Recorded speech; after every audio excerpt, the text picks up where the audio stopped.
안녕하세요. 김호준입니다. 문고리 3인방은 월 1억씩 국정으로부터 받은 상납금이 대통령 지시였다고 주장했습니다. 이런 주장은 아마도 자신들은 돈을 전달한 창구에 불과했고 법적인 문제가 없다는 소리겠죠. 말하자면 대통령의 통치자금에 속한다는 의미인데 과연 그런가? 탄핵 정국이 한창이었던 작년 말 그리고 올해 초 이들 3인방을 20여 년 전 면접 보고 채용하고 그리고 이후로도 지속적으로 업무 지시를 한 사람은 박근혜 전 대통령이 아니라 최순실이었다는 각종 보도가 쏟아졌었죠. 심지어 17년간 최순실의 운전기사를 했던 김모 씨는 3인방을 최순실의 종이라고까지 증언을 했었습니다.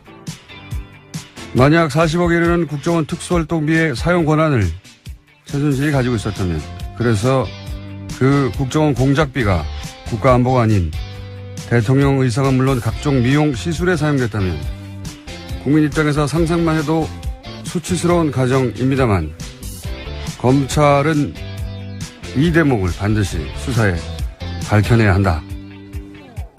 아직도 태블릿이 최순실의 것이 아니며 대통령은 억울하게 당했다고 주장하는 세력이 있죠. 이제는 그 끝을 좀 봤으면 합니다. 김원수 생각이었습니다.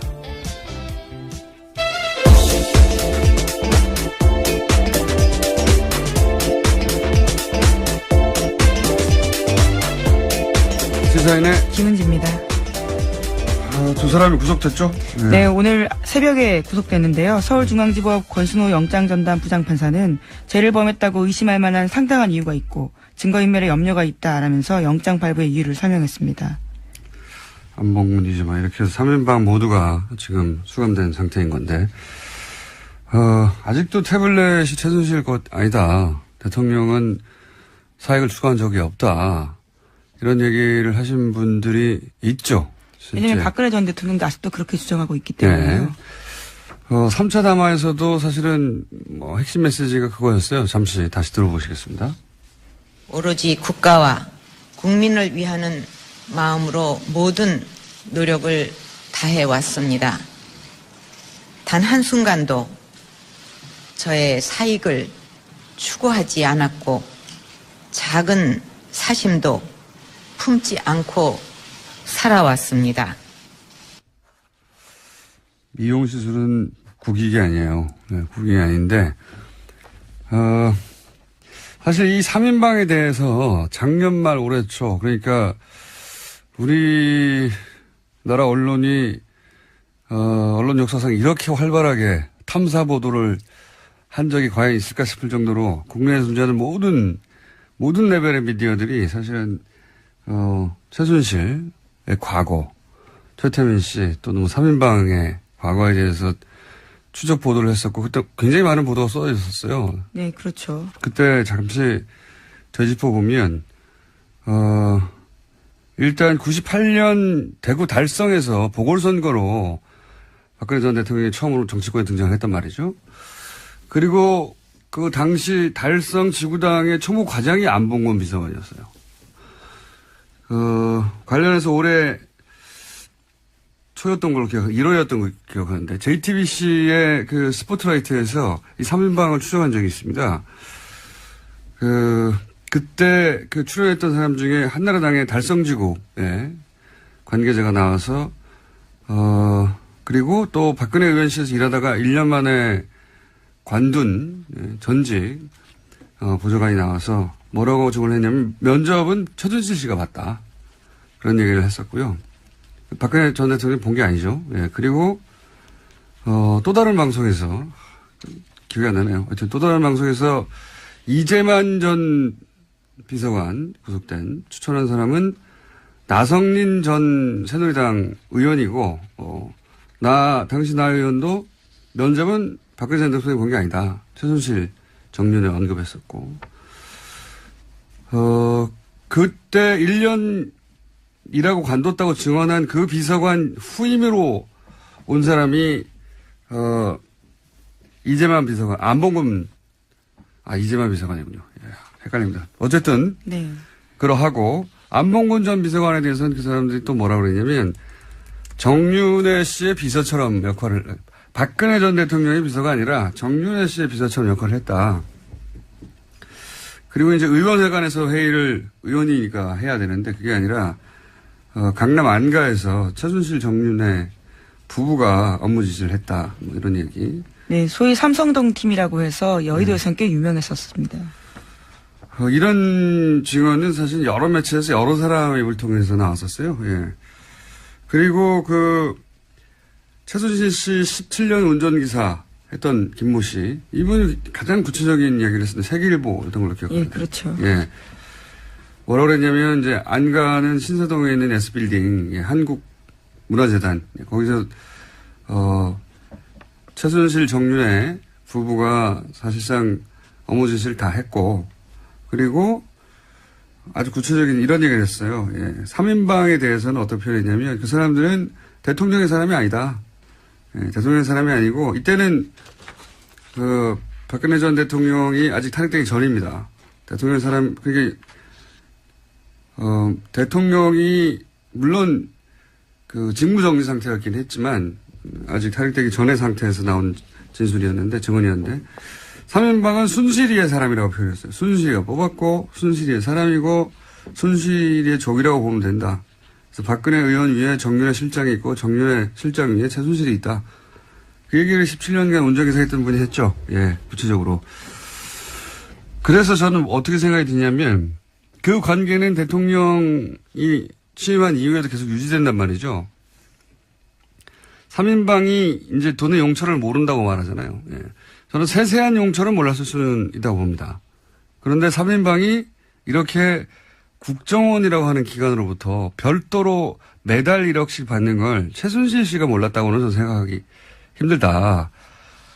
3인방 위에 있었고, 그러니까 3인방이 대통령도 속이고, 최순실도 속이고, 국정원에서 1억씩 받는데 불가능하다라고 보는데, 국정원에는 추국장도 있지 않습니까? 예. 그리고 그 돈이 만약에 최순실 씨에게 갔다면 3인방이 몰랐을 리도 없다. 저는 그렇게 보는데, 이제 이 사건을 보자마자 저 나름대로 재구성한 것은 오히려 최순실의 요구로, 각종 의상, 미용시술 돈이 들어가니까, 거기에 필요한 돈을 3인방을 참고로 해서 받아서 최순실이 그 돈을 관리하면서 썼을 가능성, 예. 각도로 완전히 틀어서. 그런 가능성을 검찰이 수사해 봐야 된다. 그런 생각이 듭니다. 예, 여태까지 진행된 국정농단 사태의 어떤 패턴이라든가 혹은 최순실과 3인방의 관계를 보자면 그 방향으로 수사를 해야 되는 게 아닌가. 예. 네, 물론 아직 이재만 전 비서관 같은 경우에는 박근혜 전 대통령 지시에 따라서 전달을 받았다라고 이야기하고 있거든요. 또 윗사람에게 사용처를 물어보지 못했다라고 하고 있는데요. 최순실 쪽으로 당연히 이제 수사가 진행될 것으로 보입니다. 물론 부인하겠지만, 예. 또 그런 보도도 있거든요. 작년 6월인가요? 국정 처음으로 미르랑 네, TV조선이 보도했었습니다. 보도했을 때부터 국정으로부터 돈을 안 받았다는 거 아닙니까? 네, 그때부터 주지 말라라고 이야기했다는 건데요. 그 이전까지 박근혜 전 대통령의 예금을 줄지 않다가 그 이후로부터 예금을 줄었다고 하는 걸 보면, 예. 그런 연관성을 충분히 생각해 볼 수 있다. 예. 그 대목을 수사해야 된다. 그리고 이 돈이 이제, 공작비였대요. 예. 네, 그렇죠? 국정원이 특수공작 사업비였다라고 어제 서훈 국정원장이 국정원 국정감사에서 밝혔습니다.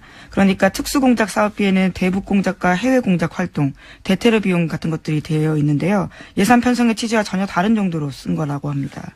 그러니까요. 이게 이제 국민 안전에 쓰이라고 하는 것을 미용시설에 썼다면 끝판왕에 해당된다고 봅니다. 저는 이것이 이때까지 나온 국정농단의 여러 가지 사안들 중에 자, 그게 밝혀질지 좀 두고 보고요. 다음 뉴스는요. 네, 또 국정원의 또 다른 5억 원으로 이른바 진박 후보를 가리기 위해서 여론조사했다라는 소식도 어제 전해드렸었는데요. 그런데 그 여론조사가 선관위에 신고되지 않은 불법이라는 지적이 나오고 있다고 MBN이 보도했습니다. 여론조사 같은 경우에는 공직선거법상 이틀 전에 관할 선거여론조사 심의위원회에 서면 신고해야 하는데요. 그런 게 되어 있지 않다라는 겁니다. 이것도 뭐 결과가 나오겠죠. 예. 불법이 아니었으면 이렇게 몰래 국정원 돈까지 끌어다 줬을 리가 없다. 뭐 이런 생각은 듭니다만. 하여튼 지금 선관위에 신고되지 않은 불법 여론조사는 지적도 나오고 있다. 예. 다음 뉴스는요? 네, 국정원 댓글 사건 수사를 받던 국정원이요. 압수수색에 대비해서 가짜 사무실 같은 것들을 꾸렸다라는 것들은 이미 말씀드린 바가 있습니다. 그렇게 검찰 수사 방해해왔던 건데요. 이 사실이 드러나게 된 데에는 추명호 전 국장의 구속영장 기각이 결정적 역할을 했다라고 오늘 아침에 국민일보가 보도했습니다. 그러니까 추 전 국장의 영장 기각 소식을 접한 국정원 간부급 유모 씨가 억울하다라면서 진실을 말하기 시작한 건데요. 유 씨 같은 경우에는 한 달 전에 문성군 김여진 씨의 합성 사진을 제작했다라는 혐의로 구속된 바 있습니다. 그런데 윗선인 추 전 국장은 빠져나가고 지시를 이행한 자기만 구속된 게 납득할 수 없다면서 과거 사건까지 이야기하게 된 겁니다. 나비 효과네요. 예. 추 국장의 기각을 납득할 수가 없다고 하는, 예. 여론은 뭐, 이번뿐만이 아니라 많은 사람이 가졌는데, 어쨌든 추 국장은 그렇게 빠져나가는 줄 알았더니, 그 기각으로 인해서 더 큰 벌을 받게 되는, 예. 대단한 나비 효과입니다. 예. 풀어줬는데, 왜 나만 잡아놓은 거야, 그럼? 하고 화가 나가지고. 사실은 밝혀내기, 이제 이렇게,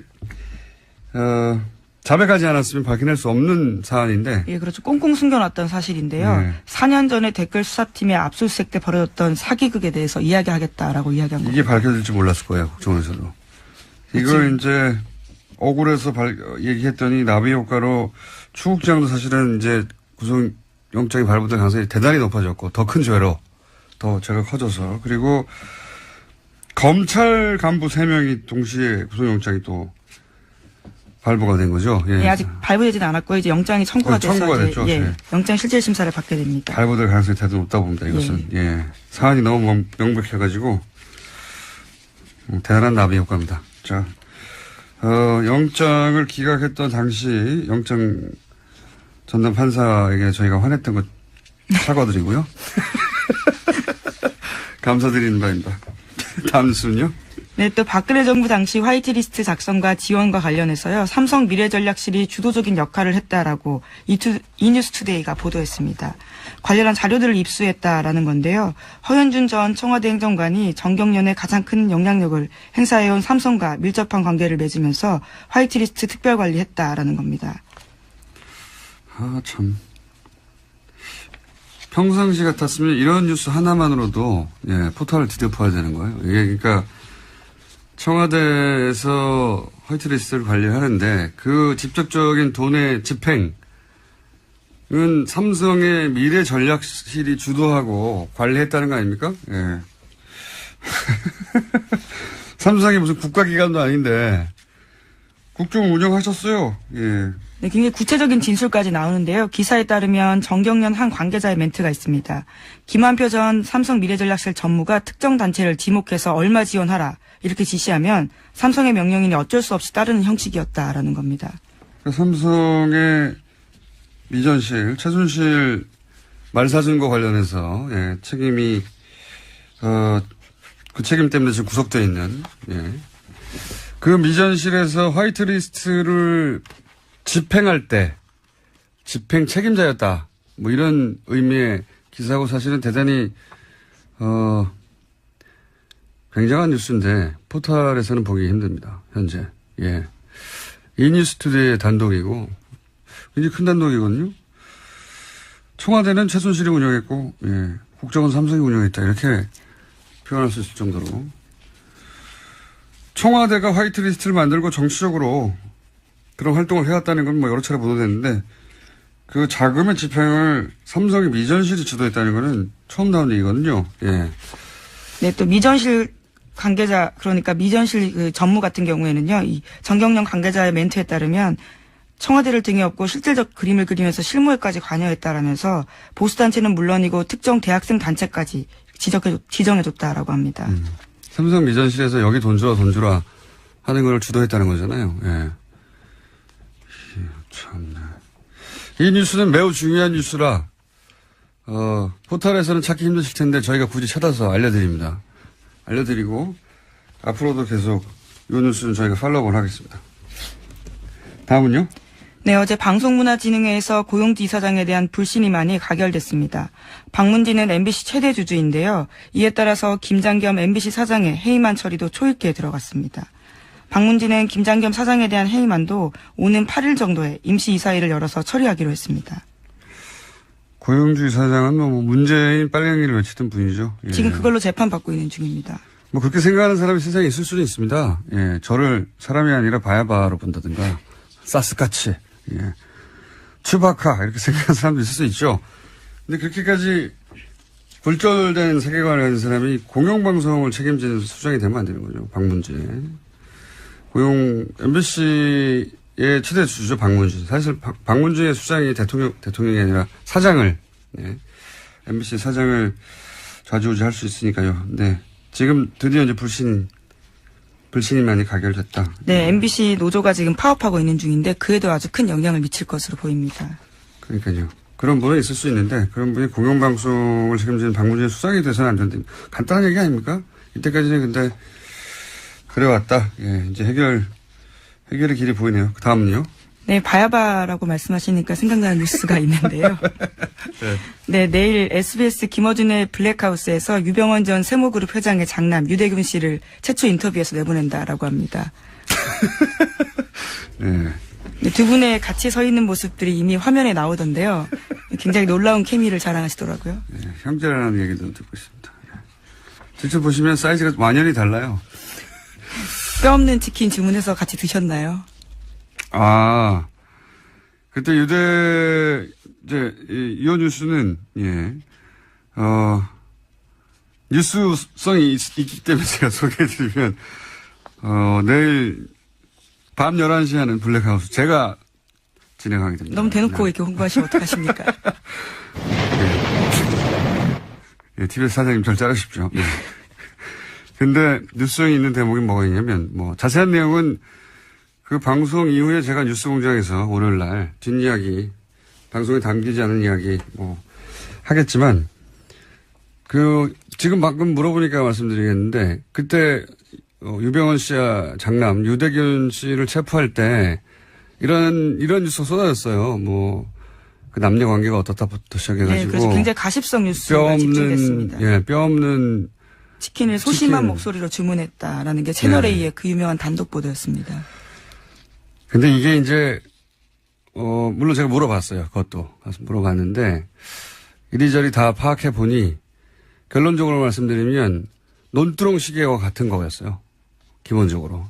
그런 사실이 아니었고, 그런 뼈 없는 닭을 주문했다든가 그런 일은 전혀 없었고, 이 내용은 나올지 모르겠습니다만, 중요한 내용, 그렇게 결정적인 내용은 아니니까 말씀드리자면, 그런 일은 없었고, 그런 프레임이었어요. 예. 어쨌든 세월호 관련해서 아직 밝혀지지 않은 게 굉장히 많죠. 예. 밝혀지지 않은 게 굉장히 많은데 내일 방송에서는 세월호 관련해서 처음 들어보는 얘기가 나올 겁니다. 아마. 예. 제가 아무하고도 인터뷰하지 않는 분들 만나서 이제 깊은 내막 듣고 오는 게 제 전공이거든요. 예. 일부러 들으실 수 있다. 네. 밤에. 자, 다음 뉴스는요. 네, 오늘 박근혜 전 대통령의 제명 여부가 결정됩니다. 박근혜 전 대통령은 당 윤리위에 탈당 권고를 받고 열흘 넘게 의사를 밝히지 않았는데요. 이에 따라서 제명 요건이 충족됐다라는 게 홍준표 대표 쪽 생각입니다.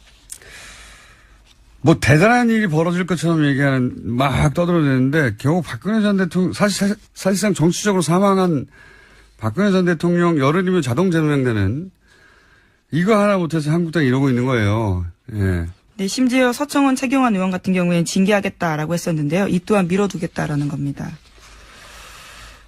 말도 안 되는. 뭐가 말이 안 되냐면 이 사안이 이렇게까지 대단한 사안인가. 예. 한국당이 현재 처지를 말해주는 뉴스라고 봅니다. 예. 다음 뉴스는요. 네, 또 구글과 네이버가 날성 공방을 벌였는데요. 세금 회피 논란과 네이버의 뉴스 편집 논란 등을 두고 정면 충돌한 겁니다. 공식 자료와 반박 자료 등을 내면서 잇따라 설전을 벌인 건데 구글 코리아가 어제 네이버의 이해진 창업자가 국회 국정감사에서 한 발언이 매우 유감이다라고 밝히면서 시작됐습니다. 재밌는 대결입니다. 이것은 네이버하고 구글이 이제 세금을 내네 어쩌네 그러니까 네이버 쪽에서 구글은 제대로 된 세금을 내지 않는다. 고용 효과도 별로 없다. 이런 공격을 했고, 왜 구글을 여기다가 끌어들였을지 모르겠어요. 그랬더니 구글 코리아 쪽에서는 세금 다 내고 있고, 고용도 수백 명 하고 있다. 그러면서 역공을 한 게 이제 구글 검색은 객관적이다. 네, 그렇죠. 100% 알고리즘 순위에 기반하고 있고 금전적 또는 정치적 압력에 영향을 받지 않는다. 이렇게 주장했습니다. 그러니까요. 먹이는 주장인 거죠. 당신들은 그런 영향 받는 거 아니야? 그런 의혹이 많잖아. 이런 먹이는 것이고. 세금 관련해서는 모르겠습니다. 세금 관련해서는 이혜진 창업자가 전 의장이 뭔가 나름의 근거를 가지고 한 것인지 아닌지 그 대목은 제가 판단할 정보가 없고, 다만 검색에 관해서 네이버가 구글에 대해서 뭐라고 할 수는 없는 사안 아니겠습니까? 사실. 이거 한번 다뤄봐야 되겠네요. 네이버의 검색과 구글의 검색은 어떻게 다른 것인가. 굉장히 재밌는 주제인데. 근데 구글이 뭐 정확하게는 페이스북이 가장 집중적으로 공격을 받는데, 우리나라에서 네이버가 이런 포털의 기능을 하는 곳이 사실상 개별 미디어보다 훨씬 언론적 영향을 많이 미치는데 언론과는 다르게 규제를 받지 않는다. 이런 공격을 받고 있지 않습니까? 근데 지난 네. 국장감사 내내 그 이야기가 나왔었습니다. 미국에서도 사실은 특히 페이스북이 이미 미디어적 기능을 하고 있는데도 불구하고 아무런 통제도 없다고 해가지고 지난 대선에 이제 러시아 관련해서, 왜냐하면 그런 광고들이 미국 대선 광고인데 어떻게 러시아 루블화로 지불이 네, 그렇죠. 되냐. 이거 러시아가 미국 대선에 개입한 것인데 그걸 다 이런 페이스북이나 뭐 구글, 트위터 광고를 통해서 한 거 아니겠냐. 그런데도 제약을 받지 않는다. 우리하고 유사한 논쟁이에요. 네, 미상원에서 10월 31일부터 사흘 동안 관련된 청문회가 열렸는데요. 정확히는 러시아의 미 대선 개입 의혹 관련된 청문회였는데, 그러니까 구글, 페이스북, 트위터 3사 관계자도 소환해서요, 그와 관련된 문제를 따져 물은 겁니다. 여기서 근데 핵심적으로 타겟이 되고 있는 건 페이스북이에요. 페이스북의 기능 때문에 뉴스를 게재하고요. 링크로. 네, 지난 대선 당시 페이스북의 러시아 관련 계정이 작성한 정치 게시물을 받아본 미국 사람이 1억 2,600만 명에 이른다고 합니다. 그래서 이제 우리가 네이버에 검색어나 네이버의 뉴스 편집에 대해서 문제제기가 계속 지속적으로 있는 것처럼 미국에서는 페이스북이 그 주요 타겟이 되고 있는데 사실 유사한 논란입니다. 네, 예. 미국에서도 구글이 언론사인지 아닌지 명확히 하라라는 추궁당했는데요. 구글 같은 경우에도 구글은 언론사가 아니다라고 주장하고 있습니다. 플랫폼이라고 주장하죠. 예. 예. 근데 구글은 이렇게 말할 여지가 많이 있습니다. 뉴스 제목을 편집해서 재배치하고 뭐 이런 게 없거든요. 구글에서는 뉴스 검색이 될 뿐이지. 자, 유사한 논란이 있다. 이 사안 한번 또 다뤄봐야 되겠네요. 예. 구글과 네이버. 예. 여기까지 하겠습니다. 시사인의 김은지였습니다. 감사합니다. 지난주에 이어지는 시간입니다. 네. 저수지 게임이라는 영화가 있었습니다. 이제는 내려갔지만. 제가 제작자였습니다. 내려갔기 때문에 제가 말하겠습니다. 근데 거기서 어떤 사건을 문제 제기했냐면 농협에서 210억을 대출한 사건이 있었는데 이게 권력형 비리가 아니냐 하는 문제 제기입니다. 간단하게 말하자면. 그런데 이 사안에 유일하게 관심을 현재까지는 구체적으로 가지신 의원님이 한 분 계시죠. 더불어민주당 김현건 의원님 자리에 나오셨습니다. 안녕하십니까? 예, 안녕하십니까? 네. 이게 이제 농협 대출 사건이다 보니까 본인이 의성 한우협회장 하신 농민 출신으로서 농협 해가지고 눈에 꽂히신 거죠, 이게? 그렇죠. 그것도 예. 상호금융. 예. 예. 지난주에 이제 들으신 분들도 있으시겠지만, 이제 일주일이 지나서 복잡한 사건이라서, 제가 다시 한번 간단 요약을 하겠습니다. 농협이 2008년에 캐나다에 부동산 투자를 합니다. 예. 예. 그리고 나서 총 210억을 날립니다. 예. 예. 그러면, 2천만 원도 끝까지 받아내거든요. 예. 은행은 200만 원도 끝까지 예. 받아내고, 210억을 날렸으면 어떻게든 끝까지 받아내려고 했을 것 같은데, 예. 그런 노력이 거의 안 보인다. 이상하다. 그렇죠. 예. 게다가 그 돈은 상호금융특별회계라고 하셨던 거죠. 예. 예. 그게 이제 생소한 용어인데 말하자면 단위조합. 예. 네. 그러니까 농민들 돈이라 네. 이 돈은 농협 역사상 투자해 본 적이 없는 돈이었는데 투자에. 그렇죠. 매우 안전하게 운행하는. 네. 근데 이 돈을 이때 유일하게 투자한다. 예. 예. 요 대목에서 꽂히셨다고 해요, 의원님은. 예. 아니, 이 돈을 왜 썼지? 예. 이 돈이 날아간 겁니다. 그런데 40년간 한 번도 적자를 낸 적이 없던 그 대목, 근데 요때 이제 적자를 낸 거죠. 2008년도. 예. 돈을 막 날리면서 얼마를 적자를 냈냐면 1,800억에 가까운. 예. 1,777억. 예. 1777억을 날려버렸어요. 날려버렸는데 이제 이상한 점들은 당시 농협회장이 이명박 전 대통령의 동지상고 동창 절친이고 그리고 또 대출하는 과정에서 사실은 그 박석배라는 사람의 이름으로 대표가 돼서 대출이 그렇죠. 됐는데. 그 국내 법인. 네. 근데 그 법인은 대출 직전에 만들어진 거예요. 예. 게다가 박석배 씨는 사업을 해본 적이 없는 사람이고요. 현재 행불 상태입니다. 예. 캐나다 교민이었죠. 그리고 제보가 있기를 중간에 이 대출 과정에 이명박 전 대통령의 친인척이 연루됐다고 하는 입증할 수는 없습니다. 현재 제보는 그런 제보가 있었고 여러 건이 있었죠. 예. 그래서 입증이 안 됐기 때문에 누구라고 말씀드릴 수는 없지만 굉장히 가까운 매우 가까운 들으시면 금방 떠오를 이름이 거론됩니다. 여기서. 그리고 나서 이 모든 피해 이후에도 소송이 없다. 이런 의문점들이 있었던 사건. 그리고 소송을 하려고 보니까 서류도 없다. 소송하려면. 그러니까 당시에 만들어진 서류도 없더라. 매우 이상한 사건이죠. 그러면서 이제 지난주에는 무슨 말씀을 하셨냐면 210억을 대출했으면 아니 뭐 2억짜리를 대출해서 담보를 아파트를 잡거나 하는데 210억이면 아파트를 100채를 잡아야 되는 거죠. 2억짜리 아파트. 그리고 담보를 잡아야 될 것 같은데 이 담보를 제대로 잡질 않았다 이게 도대체가. 그렇죠. 예. 그리고 그 수익이 발생하면 농협이 가져와야 되는데 그 수익을 받을 사람이 농협으로 안 돼 있더라. 저 수익증권의 그 담보권자가 농협이어야 하는데 농협이 안 돼 있더라. 캐나다의 현지 그 개발 법인 대표. 앞으로 되어 있었던 거죠. 그러니까요. 예. 그 수익을 농협이 가져와야 투자한 이유가 발생하는 거 아닙니까?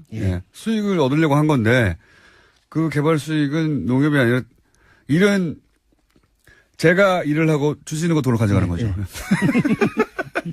하여튼 그런 이상한 일이 발생했다. 요약하자면 자, 오늘부터 할 얘기는 또 뭡니까? 자, 앞으로 우선 17분간 본론에 들어가기 전에 지난번에 이제 MB가 들어와서 농업과 관련된 했는 일 중에 그 농협을 주식회사 체제로 바꿨다. 그러니까요. 이게 앞으로 농협의 대재앙이 될 거다라는 말씀을 하나 드렸는데 그 일 말고 또 MB가 했는 일이 하나 더 있어요. 뭐냐 그러면 GMO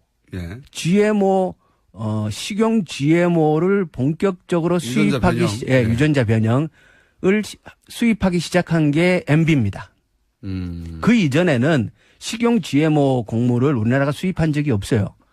2008년도 3월에 수입 결정을 하고 2008년도 5월부터 GMO 옥수수가 들어오기 시작을 해서 지금은 1년에 연 1,000만 톤 가량의 GMO 곡물이 대한민국으로 들어옵니다. 1,000만 톤이 어느 정도 양이냐면 우리나라에서 1년 생산하는 쌀의 총량이 400만 톤입니다. 그런데 1,000만 톤 가량의 곡물을 GMO 곡물을 우리나라가 수입하는 나라가 되었고 전 세계에서 가장 많이 수입하는 나라 중에 하나죠. 그중에 200만 톤은 식용으로 쓰고 그러니까 우리나라가 완전히 GMO 곡물의 세상으로 만들어진 게 MB부터 그렇게 된 겁니다. 훌륭한 일을 많이 하셨네요. 정말 일을 많이 했습니다. 부진하는 분이다 보니까. 자, 오늘 진도 나갈 부분은 뭡니까? 오늘은 그러니까 이제 우리가 이제 캐나다 토론토의 이 대출 사건을 보면서 두 가지 이것뿐만 아니라 다양한 그 대출의 농협이 이런 유사한 일을 또 딴 데서 하지 않았을까? 유사한 일도 많이 했다라는 사실 그게 하나의 측면이 있고요. 또 하나는 왜 하필이면 캐나다 건을 주목하느냐 그러면 네. 요것을 잘 살펴보면은 네. 진짜 이게 MB가 관련이 있는 건지 예. 없는 건지를 확인해 볼 수 있다. 제 주장이 그겁니다. 예. 액수가 예. 210억이면 물론 210억이 작은 돈이 아닙니다. 예. 하지만 자원 얘기가 막 조 단위로 나오고 있거든요. 그렇죠. 근데 왜 210억이라고 하는 작은 규모의 이 대출 사기 예. 사건에 관심을 가지느냐. 예. 요 사건을 잘 들여다보면 요 사건이 이명박 전 대통령하고 관련이 만약에 있다면 예. 만약에 있다면 아 이렇게 했구나 하는 구조가 나오는 겁니다. 예. 저는 처음에 그게 안 보였어요. 안 보이셨구나. 안 보였는데 제가 왜 관심 가지겠어요? 요 돈이 사라지는 은행이 있지 않습니까? 예. 요 돈이 사라지는 은행이 자원외교 때 등장한 은행하고 똑같은 은행이에요. 예. 계속해서. 그러니까 이게 이제 나눠서 얘기를 하면요. 예. 210억이 가면서 160억 원은 수익증권으로 가고 예. 나머지 돈이 이자 몫으로 국내에 남아요. 네. 남는데 그 돈을 빌려줬으니까 이자도 받아야 되고 원금도 나중에 상환을 해야 되고 하는 그 통장을 개발업체와 예. 그 농협이 함께 개설을 합니다. 우리 그 생각해 보시면 우리가 뭐 아파트 남매력으로 대출 받으면 통장에다 계속 돈 넣지 않습니까? 그렇죠. 예. 대출금 상환하지 않습니까? 그런 통장을 만들었다는 그렇죠. 거죠. 예. 돈을 주고받는 통장을 만드는데 그 통장을 4개를 만듭니다. 예. 외환은행 통장이고 2개는 원화 통장이고 2개는 미화 통장으로 만듭니다. 네. 이 4개의 통장을 통해서 농협이 210억을 대출을 해줬다가 60억은 예. 이자로 받아요. 예. 그러니까 돈이 오고 가고 했던 게 많은 거죠. 예. 그러면 이 4개의 통장을 농협이 질권 설정이라는 걸 해요. 예. 통장을 함께 개설을 하는데 자물쇠는 농협이 갖고 있는 거죠. 간단하게 표현하면 농협만 인출을 할 수 있게. 농협만 인출할 수 있고. 왜냐하면 그건 농협 돈이니까요. 그렇죠. 농협이 그 통장을 통해서 결국은 대출해준 돈의 이자와 원금을 회수해야 되는 거니까. 그렇죠. 그런데 이게 돈이 왔다 갔다 하는데 농협이 그 자물쇠를 어느 순간에 풀어놓습니다.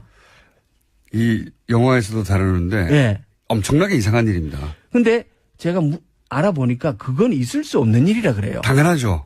엄청나게 이상한 일입니다. 그거를 잠궈놔야 남이 못 가져가잖아요. 그걸 풀어놓습니다. 그러니까 그 열쇠는 농협이 갖고 있어야 되는 거예요. 농협이. 농협이 갖고 있어야 되는데 그 중간에 이 열쇠 관리를 허술하게 함으로 인해 갖고 농협은 37억의 추가 손실을 거기서 또 봅니다. 요거를 뽑아가죠. 저쪽에서. 돈이 들어왔다가 캐나다에서. 나갔다 하는데 그 열쇠 관리를 제대로 안 해갖고 37억을 잃어버려요. 그 대목이 단순히 관리 부실이 아니라 이걸 왜 풀어줬냐 그러니까 하는 얘기가 사실은 캐나다 취재에서 계속 나왔어요. 상식적으로 말이 안 되니까. 농협 측은 실수였다라고 얘기를 하는데 업계의 얘기를 들어보면 그건 있을 수 없는 일이라 그래요. 실수 말이 안 된다는 거죠. 그거는 상식에 어긋나는. 그리고 그걸 풀어달라는 요청이 캐나다에서 와서 그걸 풀어줬다고 하는데 풀어달라고 하는 요청을 하는 것도 말이 안 되고요. 요청을 갖다가 풀어주는 것도 말이 안 되는 겁니다. 그리고 그래서 풀어진 기간에 복잡한 금융용어는 알 필요가 없고 자기가 열쇠가 있는데 그 열쇠를 줄 이유가 없는 사람한테 줘가지고 그 돈을 그 사람이 가져가게 만든 거예요. 은행이. 맞습니다. 여러분들 은행 가서 금고 열쇠 달라고 해보세요. 주나. 안 주지. 몰라요. 그거 가져간 거예요. 이게 말도 안 되는. 근데 이제 이게 뭐 질권 해제니 재설정이니 이런 복잡한 용어로 나오다 보니까 헷갈리는데. 이게 아까 얘기했던 160억 원에 대한 수익증권에 그거에 대한 담보 설정도 안 해갖고 160억 원도 홀랑 날라다 먹었고. 그러니까 요 4개의 통장에 대한 열쇠도 관리를 제대로 안 해서 또 돈을 홀라당 날라다. 다 날린 겁니다. 그래서. 이거는 이런 일이 요건에서 반복적으로 집중적으로 일어난다는 거는 상식적으로 이해할 수가 없잖아요. 하나하나도 일어날 수 없는 일이에요. 돈을 빌려줬는데 그 수익을 받는 사람은 다른 사람을 해줘. 그렇죠. 그 다음에 열쇠를 자기가 쥐고 있어야 하는데 열쇠를 남을 줘. 말이 됩니까? 이 두 가지가 한꺼번에 일어난다는 게 그래서 모든 금액이 다 날아가는 거예요. 말하자면. 그렇죠. 결국은 그래서 다 날려 먹는데. 이게 안 이상합니까 이게? 근데 이제 요 4개의 통장. 예. 그럼 결국은 4개의 통장의 거래 내역을 어디에까지 돈이 아까 60억의 이자를 받았다 그랬잖아요. 그죠? 예. 그럼 돈이 어디에선가 들어왔잖아요. 예. 그 4개의 통장으로. 예. 그리고 37억은 또 날려버렸다 그랬지 않습니까? 그 37억은 또 어느 통장으로 나갔을 거 아니에요. 예. 그렇기 때문에 이 4개 외환은행 통장의 거래 내역과 그 입출금이 된 통장을 조회하기 시작을 하면은 그렇죠. 결국 우리가 만약에 MB가 연계가 되어 있다 그러면 예. 그 MB의 흔적을 어떻게 찾겠어요? 찾을 수 있는 방법은 돈으로 찾아야 되는 거죠. 통장의 거래를 추적해 들어가는 수밖에 없지 않겠습니까? 그렇죠. 지금 말씀하시는 내용은 원래는 이제 돈 빌려 간 곳에서 이자 내라고 만든 예. 계좌. 그 계좌의 열쇠를 은행이 지고 있었는데 네. 열쇠를 풉니다. 네. 도저히 이해할 수 없게 풀자 이 돈이 사라집니다. 그렇죠. 사라진 다음에 어딘가로 입금됐을 거 아니냐. 그렇죠. 어디 갔는 곳이 있을 거 아니에요. 예. 이거를 추적하려면 고소고발이 있어야 되는 거 아닙니까? 그렇죠? 그렇죠. 근데 왜 고소고발을 안 하느냐. 네. 이게 영화의 내용입니다. 네. 고소고발 해야 한다. 네, 왜 안 하느냐. 네. 계좌 좀 열어보자. 네. 이거거든요. 농협이 그동안 이 고소고발을 안 했어요. 예. 그러니까 지금은 이제 검찰이 수사 단계에 있으니까 예. 이 4개 통장을 압수수색하고 거래 내역을 추적해 들어가면은 예. 이 돈이 어디로 사라졌는지 진짜 MB의 연관성이 있는지 없는지를 확인할 수 있을 거라는 거죠. 그게 이제 영화를 만든 이유입니다. 예. 요건 사건이 작은데 예. 요 계좌를 따라가다 보면 예. 요 계좌가 흘러가서 모여 있는 곳이 어디 있을 것이고 그렇죠. 예. 거기가 저수지에 있지 않겠는가. 예. 조세 피차라든가. 그러니까 요 계좌가 예. 그 저수지로 물이 들어가는 물꼬일 가능성, 이 물꼬와 연결되어 있을 가능성을 보는 거죠. 아니 영화 할 때 나오셨어야지. 영화 다 끝나고 나서 이제. 사실 영화를 다 끝났으니까 제가 이렇게 막 말을 할 수 있긴 합니다만 저수지 게임이라는 게 그 내용이에요. 예. 예. 그 내용을 사실 국내 언론 누구도 관심 갖지 않고 있는데 그냥 뭐 비자금 얘기, 추상적인 얘기 아닙니까? 어떻게 찾아요? 여기를 따라가면 비자금의 저수지를 찾을 수도 있지 않을까? 예. 근데 왜 아무도 고소고발을 안 하지? 예. 제발 고소고발을 해다오. 이런 요청이자 비명을 지르고 있는 거거든요. 예. 그래서 제가 그 너무 4개 늦게 나오셨어요. 통장에 4개 통장에 통장 번호를 가져왔다는 거. 예. 이거 4개 통장을 다 갖고 있으니까 예. 아마 조사를 하자. 네, 조사를 해달라. 게다가 또 의심하는 것은 물론 대출과 그리고 대출을 해소하지 못한 그리고 나서도 고소고발을 하지 않은 전체 상황도 다 이상하지만 이 상대 거래은행이 RBK라는 것도 저는 대단히 이상한 겁니다. 그렇죠. 예, 캐나다에서 하베스트 무슨 2조 날렸다, 릴 2조 날렸다, 이런 사안들 있지 않습니까? 초대형 자원외교 실패. 예. 실패 스토리에 단골 등장합니다. 이 은행이. 예. 항상 로얄 뱅크 오브 캐나다가 등장해요. 그리고 로얄 뱅크 오브 캐나다의 조세 해피처로 이게 빠져나가지 않았을까 이런 의심도 있는데 여기까지밖에 못했어요. 의원님 나머지를 하셔야 돼요, 이제. 그건 이제 이 통장을 저도 이제 아직 그쪽까지 못 갔고 이 통장을 압수수색해서 거래 내역을 다 추적을 해야 되는데 제가 할 능력이 없으니까 거기서부터는 그다음에 검찰이 해야죠. 검찰도 아마 이 계좌 번호를 갖고 있지 않을까 생각을 해요. 왜냐 그러면 농협의 서류를 다 가져갔다고 하니까 이제 만약에 없다면 드릴 수도 있고 그리고 요 기자분들도 오늘은 이해가 가셨을 거예요. 왜 자꾸 저수지 게임이라는 영화를 들고 사람들도 안 보는데 떠들어대고 이거 이상하다고 말해왔는지 이상합니다. 엄청나게 이상한 사건입니다. 그리고 그렇죠. 단초도 여기 있고 그리고 이제 이 돈 추적해 보면 됩니다. 그거 말고 또 있다면서요. 꽤 많아요, 종류는. 종류를 그러니까, 한번 또 정리해 볼까요? 이게 이제 저희는 프로토타입이라고 부르거든요. 그러니까 해먹은 프로토타입이 아니겠습니까, 초반에. 2008년도에 1777억의 적자가 났다 그랬잖아요. 네네. 그런데, 해마다 이제 상호금융 돈을 가지고 하고 그 돈을 가지고 단위조합 지역 시골의 농협에게 이자를 정산을 해주고 예. 나중에 추가 정산을 또 해줍니다. 왜냐 그러면 이 돈이 그 시골 농협들의 운영하는데 굉장히 소중한 돈이기 때문에. 예. 근데 그 해는 매해 해주던 1,200억 정도의 추가 정산도 안 해줬어요. 이게 이 그러면, 범죄도 같은 예. 범죄도 똑같은 돈이어도 굉장히 악질적인 예. 범죄입니다. 이게 그 돈을 빼먹었다는 게. 그렇죠. 그러면 예. 1,777억의 적자와 그거 안 해준 것 그리고 보통 이제 회계는 당년의 손실을 다 반영시키지 않는다고 그러거든요. 예. 그런 것까지 치면은 대략 한 4천억 내지 5천억 정도의 그의 손실이 남는 게 아닌가 이렇게 추산을 해요. 그럼 많이 해먹었네요. 예, 서브프라임 그 모기지 사태가 있긴 했지만 예. 이건 너무 큰 금액이다. 이것을 다 살펴봐야 되지 않겠는가라는 생각을 하는데요. 예. 2008년도 작년에만 해도 예. 그 발리에 발리. 예, 투자해가지고 그거는 이 건은 캐나다 토론토 사건의 담당자가 같은 사람이 한 거예요. 네. 그래서 거기서 61억 날려먹은 것도 있고요. 예. 또 발리의 다른 건인데 예. 40억 원을 또 날려먹은 게 있어요. 그런데 40억. 예, 이 사람은 이분이 자살한 분 아닙니까? 예, 맞습니다. 나중에 40억 원밖에 안 날렸는데. 예, 진짜 저수지에 예. 변사체로 발견이 그렇죠. 돼요. 예. 유가족은 자살할 이유가 없다고 아직도 얘기하고 있는데. 이분은 그렇죠. 이게 40억을 손실 본 건데 그 당시에 가장 그러니까 적은 손실액수에 그렇죠. 해당됐어요. 그때 왜 그 210억을 날려먹은 사람의 징계가 안 됐느냐라고 얘기를 했을 때 예.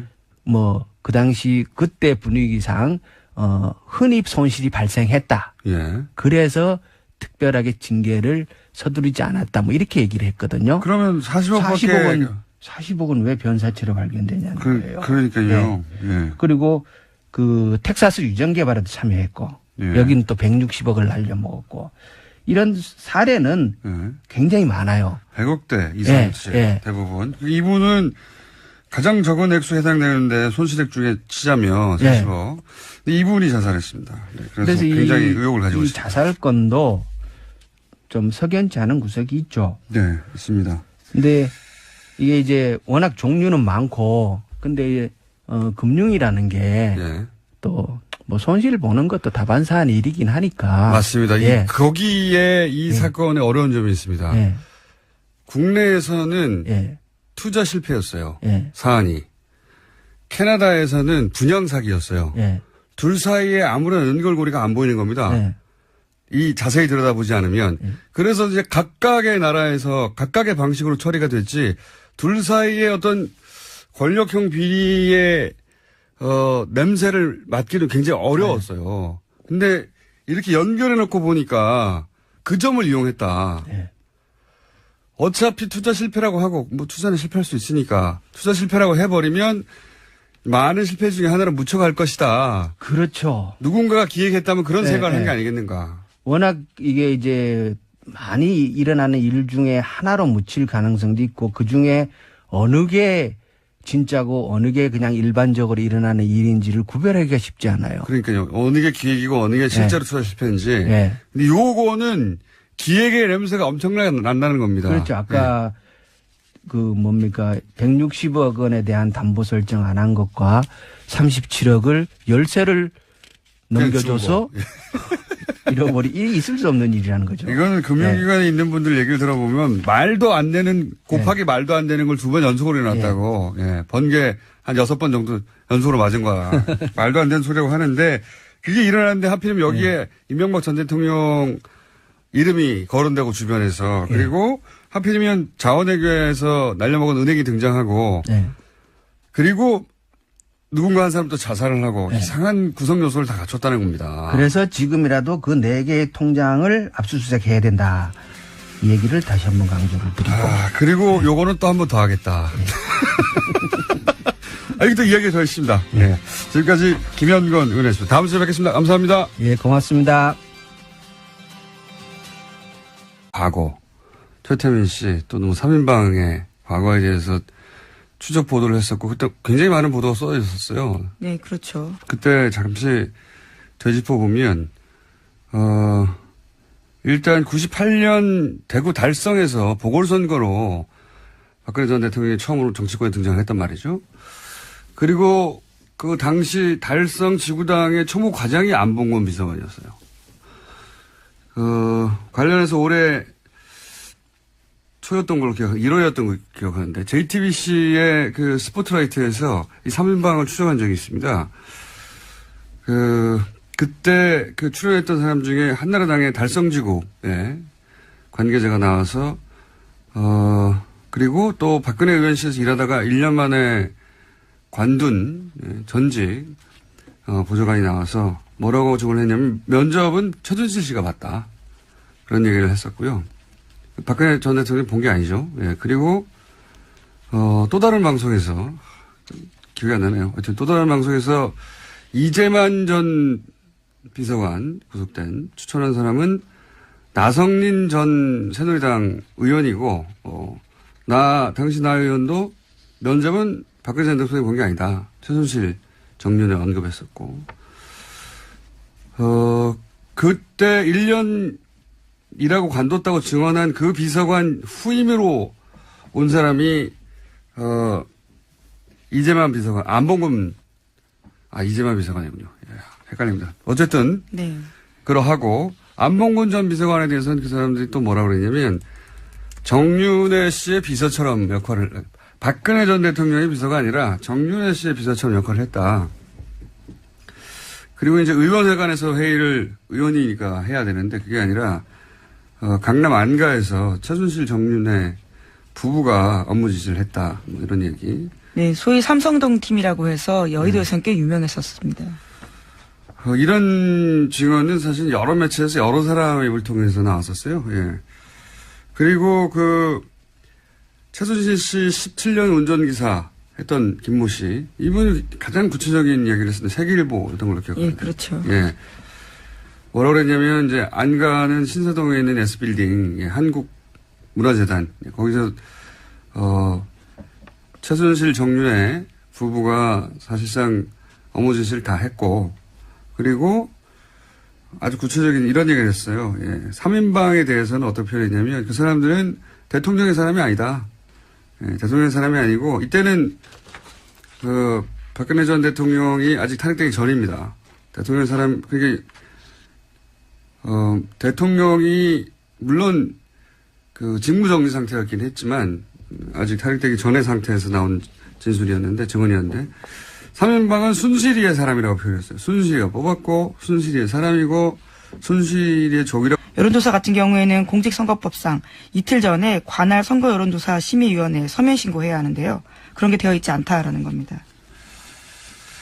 그래서 이것도 뭐 결과가 나오겠죠. 예. 불법이 아니었으면 이렇게 몰래 국정원 돈까지 끌어다 줬을 리가 없다. 뭐 이런 생각은 듭니다만. 하여튼 지금 선관위에 신고되지 않은 불법 여론조사는 지적도 나오고 있다. 예. 다음 뉴스는요? 네, 국정원 댓글 사건 수사를 받던 국정원이요. 압수수색에 대비해서 가짜 사무실 같은 것들을 꾸렸다라는 것들은 이미 말씀드린 바가 있습니다. 그렇게 검찰 수사 방해해왔던 건데요. 이 사실이 드러나게 된 데에는 추명호 전 국장의 구속영장 기각이 결정적 역할을 했다라고 오늘 아침에 국민일보가 보도했습니다. 그러니까 추 전 국장의 영장 기각 소식을 접한 국정원 간부급 유모 씨가 억울하다라면서 진실을 말하기 시작한 건데요. 유 씨 같은 경우에는 한 달 전에 문성군 김여진 씨의 합성 사진을 제작했다라는 혐의로 구속된 바 있습니다. 그런데 윗선인 추 전 국장은 빠져나가고 지시를 이행한 자기만 구속된 게 납득할 수 없다면서 과거 사건까지 이야기하게 된 겁니다. 나비 효과네요. 예. 추 국장의 기각을 납득할 수가 없다고 하는 예. 여론은 뭐 이번뿐만이 아니라 많은 사람이 가졌는데 어쨌든 추 국장은 그렇게 빠져나가는 줄 알았더니 그 기각으로 인해서 더 큰 벌을 받게 되는 예. 대단한 나비 효과입니다. 예. 풀어줬는데 왜 나만 잡아놓은 거야 그럼 하고 화가 나가지고 사실은 밝혀내기 이제 이렇게 자백하지 않았으면 밝혀낼 수 없는 사안인데. 예, 그렇죠. 꽁꽁 숨겨놨던 사실인데요. 네. 4년 전에 댓글 수사팀의 압수수색 때 벌어졌던 사기극에 대해서 이야기하겠다라고 이야기한 겁니다. 이게 밝혀질지 몰랐을 거예요, 국정원에서도. 이걸 이제 억울해서 얘기했더니 나비 효과로 추국장도 사실은 이제 구속영장이 발부될 가능성이 대단히 높아졌고 더 큰 죄로 더 죄가 커져서 그리고 검찰 간부 3명이 동시에 구속영장이 또 발부가 된 거죠. 예. 예, 아직 발부되지는 않았고요. 이제 영장이 청구가 돼서 청구가 됐죠. 예, 네. 영장 실질 심사를 받게 됩니다. 발부될 가능성이 대단히 높다고 봅니다. 이것은 예. 사안이 너무 명백해가지고 대단한 나비 효과입니다. 자, 영장을 기각했던 당시 영장 전담 판사에게 저희가 화냈던 것 사과드리고요. 감사드리는 바입니다. 다음 뉴스는요? 네, 또 박근혜 정부 당시 화이트리스트 작성과 지원과 관련해서요. 삼성 미래전략실이 주도적인 역할을 했다라고 이뉴스투데이가 보도했습니다. 관련한 자료들을 입수했다라는 건데요. 허현준 전 청와대 행정관이 정경련에 가장 큰 영향력을 행사해온 삼성과 밀접한 관계를 맺으면서 화이트리스트 특별관리했다라는 겁니다. 아, 참.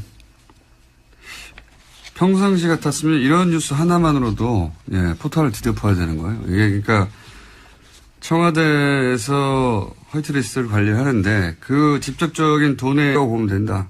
그래서 박근혜 의원 위에 정윤회 실장이 있고 정윤회 실장 위에 최순실이 있다. 그 얘기를 17년간 운전기사 했던 분이 했죠. 예, 구체적으로.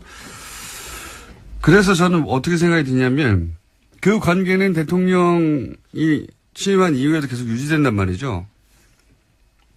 3인방이 이제 돈의 용처를 모른다고 말하잖아요. 예. 저는 세세한 용처는 몰랐을 수는 있다고 봅니다. 그런데 3인방이 이렇게 국정원이라고 하는 기관으로부터 별도로 매달 1억씩 받는 걸 최순실 씨가 몰랐다고는 저는 생각하기 힘들다. 3인방 위에 있었고, 그러니까 3인방이 대통령도 속이고 최순실도 속이고 국정원에서 1억씩 받는데 불가능하다라고 보는데 국정원에는 추국장도 있지 않습니까? 예. 그리고 그 돈이 만약에 최순실 씨에게 갔다면 3인방이 몰랐을 리도 없다. 저는 그렇게 보는데, 이제 이 사건을 보자마자 저 나름대로 재구성한 것은 오히려 최순실의 요구로, 각종 의상, 미용시술 돈이 들어가니까, 거기에 필요한 돈을 3인방을 참고로 해서 받아서 최순실이 그 돈을 관리하면서 썼을 가능성, 예. 각도로 완전히 틀어서. 그런 가능성을 검찰이 수사해 봐야 된다. 그런 생각이 듭니다. 예. 여태까지 진행된 국정농단 사태의 어떤 패턴이라든가 혹은 최순실과 3인방의 관계를 보자면 그 방향으로 수사를 해야 되는 게 아닌가. 예. 네, 물론 아직 이재만 전 비서관 같은 경우에는 박근혜 전 대통령 지시에 따라서 전달을 받았다라고 이야기하고 있거든요. 또 윗사람에게 사용처를 물어보지 못했다라고 하고 있는데요. 최순실 쪽으로 당연히 이제 수사가 진행될 것으로 보입니다. 물론 부인하겠지만, 예. 또 그런 보도도 있거든요. 작년 6월인가요? 그 국정 처음으로 미르랑. 네, TV조선이 보도했었습니다. 보도했을 때부터 국정으로부터 돈을 안 받았다는 거 아닙니까? 네, 그때부터 주지 말라라고 이야기했다는 건데요. 그 이전까지 박근혜 전 대통령의 예금을 줄지 않다가 그 이후로부터 예금을 줄었다고 하는 걸 보면, 예. 그런 연관성을 충분히 생각해 볼 수 있다. 예. 그 대목을 수사해야 된다. 그리고 이 돈이 이제, 공작비였대요. 예. 네, 그렇죠? 국정원이 특수공작 사업비였다라고 어제 서훈 국정원장이 국정원 국정감사에서 밝혔습니다.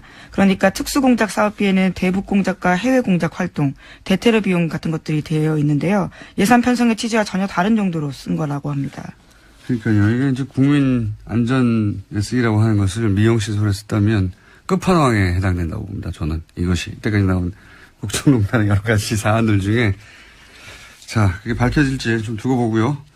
다음 뉴스는요.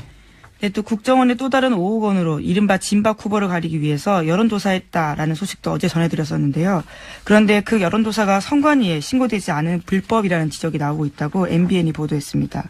집행은 삼성의 미래전략실이 주도하고 관리했다는 거 아닙니까? 예.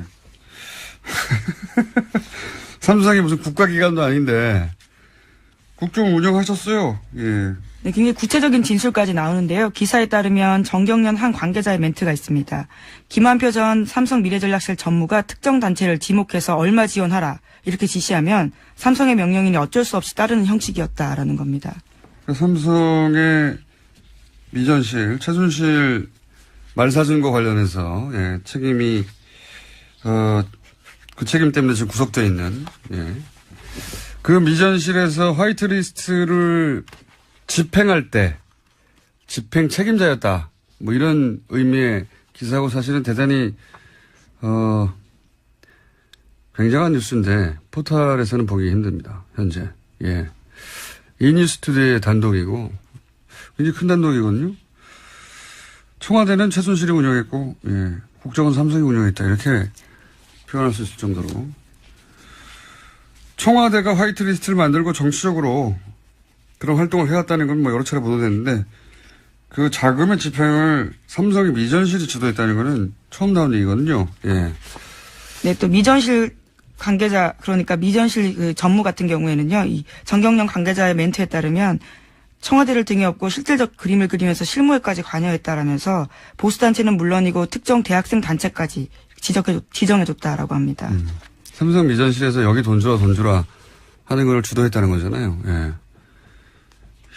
참네.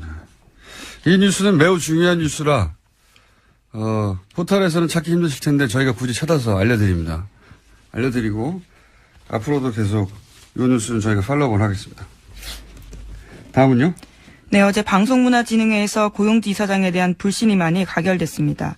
박문진은 MBC 최대 주주인데요. 이에 따라서 김장겸 MBC 사장의 해임안 처리도 초읽기에 들어갔습니다. 박문진은 김장겸 사장에 대한 해임안도 오는 8일 정도에 임시 이사회를 열어서 처리하기로 했습니다. 고용주 이사장은 뭐 문재인 빨갱이를 외치던 분이죠. 지금 그걸로 재판받고 있는 중입니다. 뭐 그렇게 생각하는 사람이 세상에 있을 수는 있습니다. 저를 사람이 아니라 바야바로 본다든가 사스카치, 추바카 이렇게 생각하는 사람도 있을 수 있죠. 근데 그렇게까지 굴절된 세계관을 가진 사람이 공영방송을 책임지는 수장이 되면 안 되는 거죠. 박문진. MBC의 최대 주주죠, 박문진. 사실 박문진의 수장이 대통령이 아니라 사장을, MBC 사장을 좌지우지할 수 있으니까요. 네. 지금 드디어 이제 불신임안이 가결됐다. 네, MBC 노조가 지금 파업하고 있는 중인데 그에도 아주 큰 영향을 미칠 것으로 보입니다.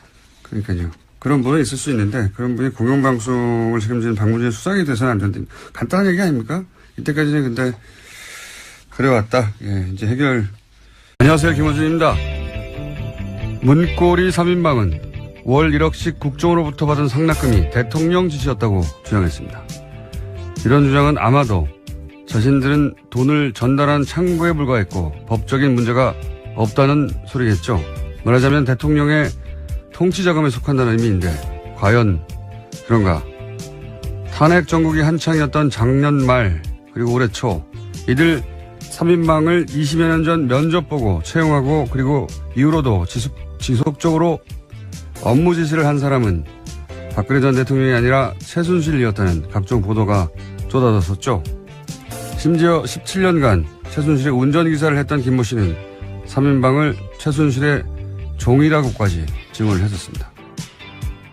만약 40억에 이르는 국정원 특수활동비의 사용 권한을 최순실이 가지고 있었다면 그래서 그 국정원 공작비가 국가안보가 아닌 대통령 의사가 물론 각종 미용 시술에 사용됐다면 국민 입장에서 상상만 해도 수치스러운 가정입니다만 검찰은 이 대목을 반드시 수사에 밝혀내야 한다.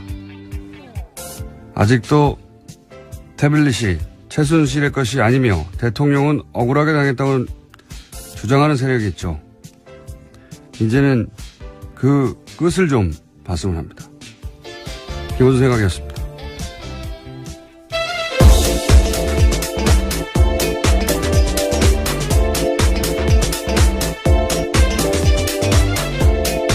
시사인의 김은지입니다. 두 사람이 구속됐죠? 네, 오늘 새벽에 구속됐는데요. 서울중앙지법 권순호 영장전담 부장판사는 죄를 범했다고 의심할 만한 상당한 이유가 있고 증거인멸에 염려가 있다라면서 영장 발부의 이유를 설명했습니다. 안봉근이지만 이렇게 해서 3인방 모두가 지금 수감된 상태인 건데, 아직도 태블릿이 최순실 것 아니다. 대통령은 사익을 추구한 적이 없다. 이런 얘기를 하신 분들이 있죠. 실제. 왜냐하면 박근혜 전 대통령도 아직도 그렇게 주장하고 있기 때문에요. 네. 3차 담화에서도 사실은 핵심 메시지가 그거였어요. 잠시 다시 들어보시겠습니다. 오로지 국가와 국민을 위하는 마음으로 모든 노력을 다해왔습니다. 단 한순간도 저의 사익을 추구하지 않았고 작은 사심도 품지 않고 살아왔습니다. 미용시술은 국익이 아니에요. 네, 국익이 아닌데, 사실 이 3인방에 대해서 작년 말 올해 초, 그러니까 우리나라 언론이, 언론 역사상 이렇게 활발하게 탐사 보도를 한 적이 과연 있을까 싶을 정도로 국내에 존재하는 모든 레벨의 미디어들이 사실은, 최순실의